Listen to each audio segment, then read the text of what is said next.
about to make me do it for my city. So please don't motherfucking tip me. Please don't motherfucking tip me. You about to make me do it for my city. So please don't motherfucking tip me.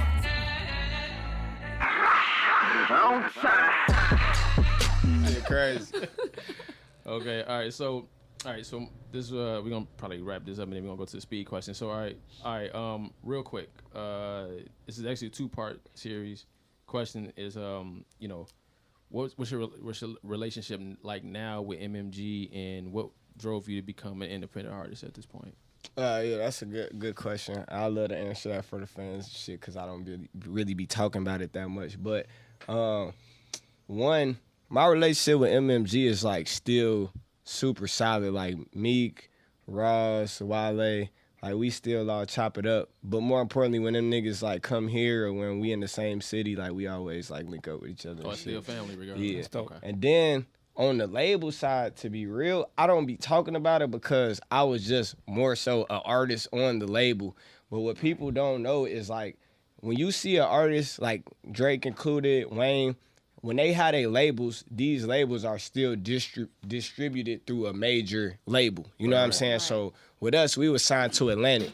All deals have certain terms, you know, and they go for a certain amount of years. That company can decide to re-up or not, you know. And so with that being said, I was with MMG the entire time that they was with Atlantic. When that deal came up, them and Ross chose to go their separate ways, which allowed for really all of us to be free agents. You know what I'm saying? So MMG is like a family now, but as far as distributing the records, that was through Atlantic. Mm-hmm. And honestly, I had the option to stay with Atlantic, but I was there for 7 years and I just wanted to try some new shit. You know what I'm saying? Even on a financial standpoint, to be real, it wasn't another check that I was going to get to Atlantic until I dropped another project. So when I had the freedom to go do my own shit, I'm like, yo, like, there's an opportunity for me to get a new bag. But I also tell, like, you know, people that MMG to me was like going to college. You know what I'm saying? Like, right. I got to learn from 3 of the most, you know,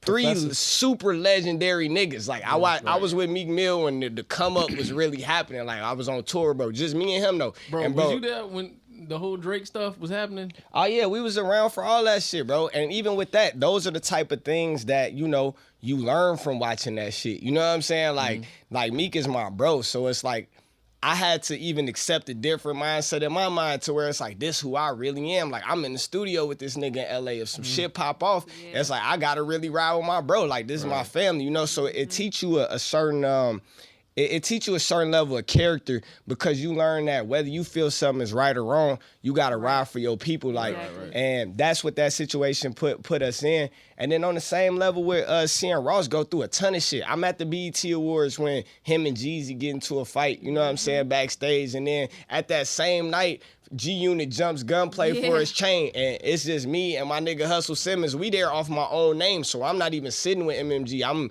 in a whole nother shit. So we moving around this bitch by ourselves, MMG chains on and all of that shit. You know what I'm saying? So it was just a thing where it gave me, like, I've always been a by myself type of nigga. I got, like, my homies and shit that I be with, but they more so help out with the music. I'm always, like, been a nigga that, like, just, you know, I'm, like, humbly, I'm a leader, but I also be, like, not trying to fuck with, like, other people's shit. I let niggas do them and shit. I be off to myself. So that was the first time where I had to really accept, like, damn, like, I'm a part of a bigger unit.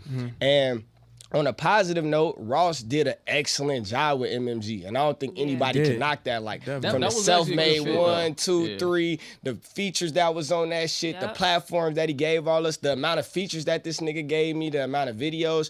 But I think why I said it's college is because I learned so much shit now that I'm older. Like, I signed bro when I was 21, I'm 29. At a certain point, if you were under that many rich niggas and you can't fucking apply that shit to your own personal life or go out and start doing it for other people and make your own label and do your own shit, the same way Meek got Dream Chasers and, you know, Wale got Every Blue Moon, Ross got MMG. I just realized that, like, it's time for me to just graduate into my own shit.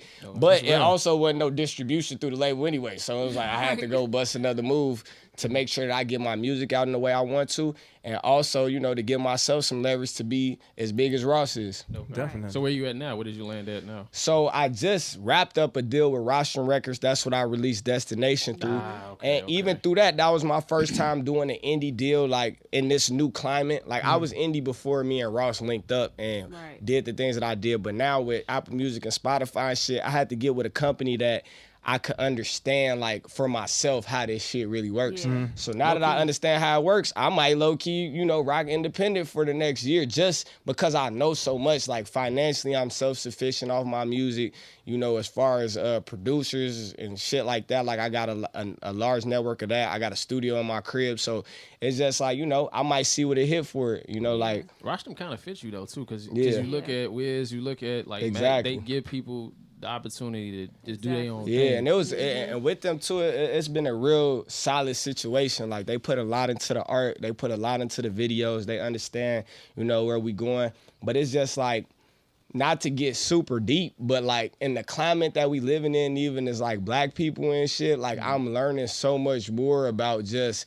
having ownership. I understand, like, damn, I'm giving a label something that's called a master. Like, that in itself is fucking weird. Like, when you start thinking about it, like, damn, this nigga giving me a check to own my masters or to be in control of the masters of shit that I put out. So then you start learning the value of that, and you say, well, why would a label give me, you know, $500K for $1 million up front to just own this piece of my music? And then you find out how much that piece is worth over the next couple years. And so now it's like I'm in that mindset of understanding, like, being able to control my destiny is being able to show kids like what it's like to really boss up and own your own shit. Me being cool with a nigga like Nipsey Hussle and seeing how he do shit. Me talking with Hove and seeing how he do shit. It's just like now I gotta like apply that information and really like, you know, take a stand kind of against the system. Show niggas you can get rich on your own, really. So that's what I'm trying to do. Yo, speaking of Nipsey Hussle, like, how did his death kind of affect you? Man, that shit fucked me up, like, for real, like, and it I seen the video y'all shot in front of this store, man. Yeah, like, and that in itself was crazy because I was cool with bro before he even bought that store. Like, if you look at the video, that shit just a regular shop. That ain't even his shit. So to know how hard he worked to accumulate that shit and then to die in front of it, that shit is fucked up. Crazy, man. But then also it's like, you know, I really was cool with bro. I used to pull up on bro. Like, we used to go get our backwoods and shit from bro's store. So to know that shit happened in broad daylight at a place that we be around, that shit was crazy. And then the influence that he had, the shit that we used to talk about. But then after he passed, it was such a stretched out thing because it was a huge resurgence of the record that we got put out. So now I'm watching MTV, BET. I'm seeing myself or bro pop up and they playing that video. And that's, lifelong. And that shit was breaking me down, bro. I'm watching my daughter. There go my daddy, blah, blah, blah. And I'm like, damn, like, bro got kids and shit. Like, I don't know, this shit fuck with me a lot. It still do to this day. And ironically, we dropping a Nipsey Hussle tribute tonight, me and my bro Casey Veggies. It's produced by Hit Boy. It's like the first single off our joint project. So we just like wanted to honor Nip with that shit. He was super close with all of us.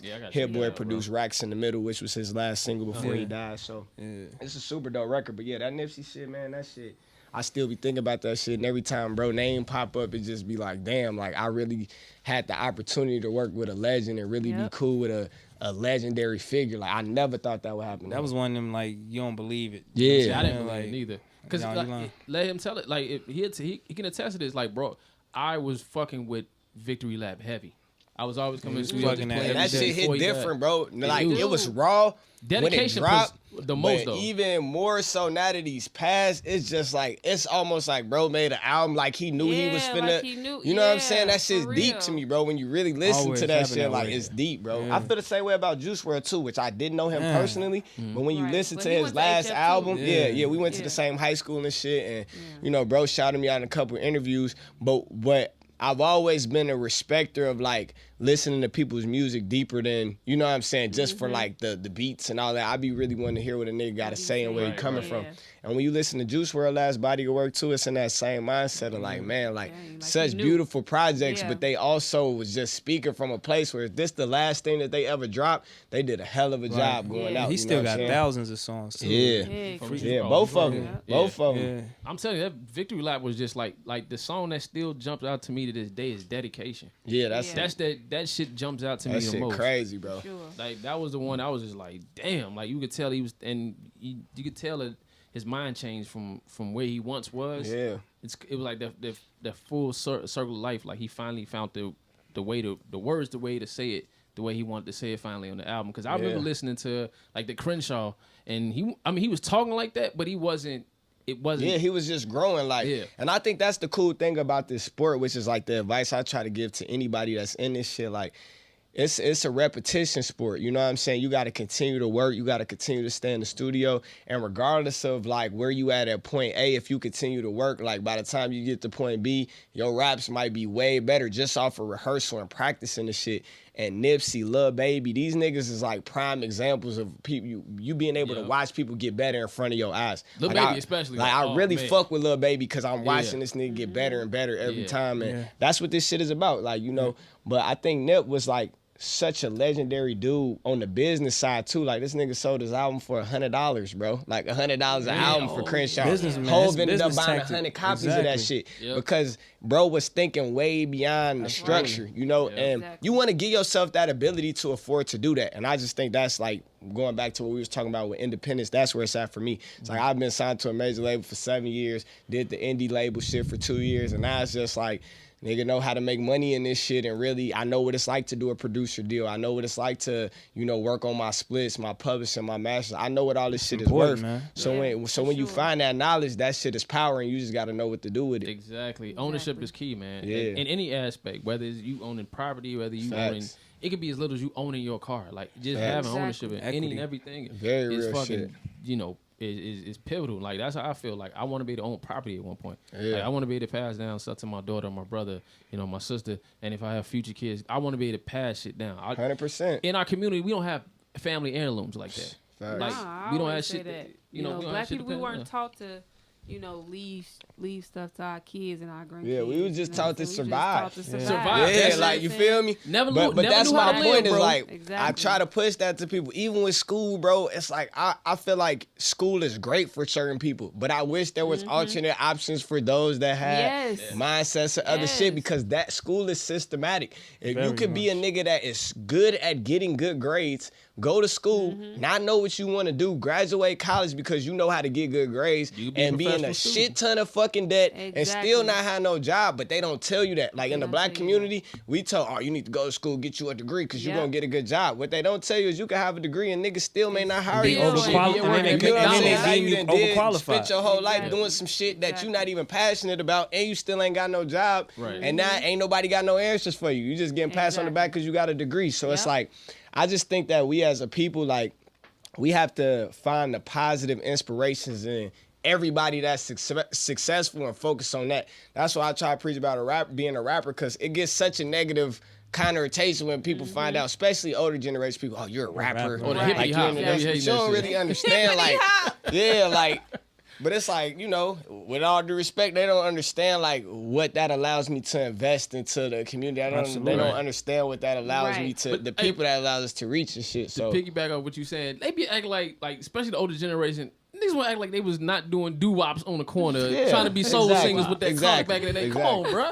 Like, it's just a different transition of what music is. That's it. Them niggas was doing drugs and all type of heroin was killer back then. This shit and they was dressing like in the game. And they was dressing in assless chaps and right, niggas was way wilder open chest and like, you know, leather pants. Way wilder.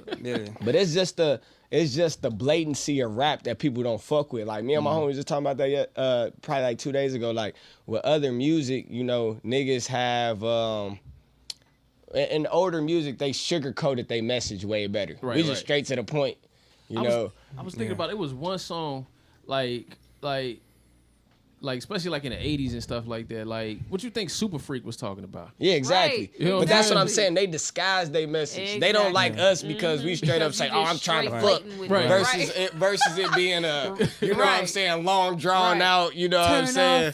Exactly. What you think Sexual healing? We can keep the lights on. It don't even matter. I'm just trying to fuck, man. Like, let's keep it real. We can go on in the car. You feel me? Sexual healing was the freakiest shit you could heard back in them days, bro. Like, come on, and they got man. a ton of them joints. joints. They got a ton of them. Right. So I see what you're saying. It's just to Yeah. deliver the message. They Yeah. didn't understand it from our culture, and then We simplify shit. It's Right. slang. It's Yeah. all of that shit. We the simplifying generation. So Exactly. yeah. Let's I get into think these. that's the same way with the music business though. You gotta simplify that shit for yourself. Labels just not as important as they used to be. So